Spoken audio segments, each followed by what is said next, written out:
Hey guys, Joey from Carns Equipment. Today I have for you a 2026 Polaris Ranger XP1000 Crew Cab.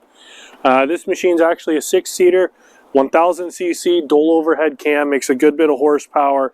On the front here you can see you got a big heavy duty bumper, 4,500 pound winch with synthetic rope from Polaris, bright LED headlights, got these big old tires here. Pro Armor tires, aluminum wheels, looks really good, and it's super functional. You're not going to have to worry about getting stuck with these diggers on there. Come around here, this machine does come with net doors. So all four sides have net doors on them. You do have turf mode, 4-wheel drive on this. This machine has 12-volt outlet. It comes already wired up with a trickle charger. You got lots of storage in here. You have another 3 seats in the back for a total of 6. You got 2 cup holders there.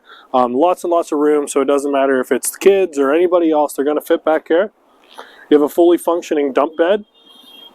And you also have a tailgate on this.